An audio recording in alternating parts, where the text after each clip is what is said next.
माजलगाव धरणामध्ये आज कशा पद्धतीने बदल झालेला आहे, माजलगाव धरण आजच्या आकडेवारीनुसार किती टक्के भरलेलं आहे, ह्या विषयीची सविस्तर माहिती आपण ह्या पुढील व्हिडिओच्या माध्यमातून सविस्तर पाहूया। तर नमस्कार मंडळी, 20 ऑगस्टची ही आकडेवारी आहे। या आकडेवारीनुसार माजलगाव धरणामध्ये जायकवाडीच्या धरणातून येणारी पाण्याची आवक ही कायम आहे।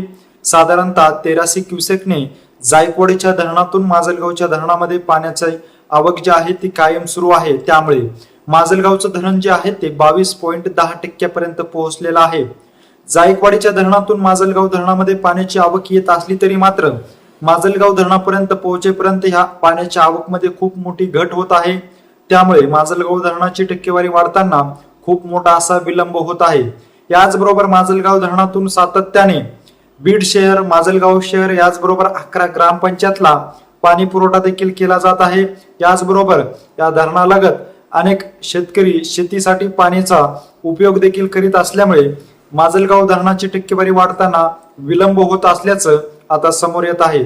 साधारणतः 1300 क्युसेसने गेल्या 15 दिवसापासून माजलगाव धरणामध्ये पाण्याची आवक आहे, परंतु माजलगाव धरणाची टक्केवारी वाढत असताना खूप मोठा असा विलंब होत आहे। त्यामुळे सध्या आलेल्या या आकडेवारीनुसार माजलगाव धरण जे आहे ते 22.10% पर्यंत पोहोचलेला आहे। माजलगाव धरणाविषयीची अशीच माहिती जर तुम्हाला वेळोवेळी जाणून घ्यायची असेल, तुम्ही अजूनही आमच्या पेजला फॉलो केलं नसेल, आमच्या चॅनलला सबस्क्राईब केलं नसेल तर नक्की सबस्क्राईब करा। व्हिडिओ जर आवडला असेल तर जास्तीत जास्त शेअर करा। धन्यवाद।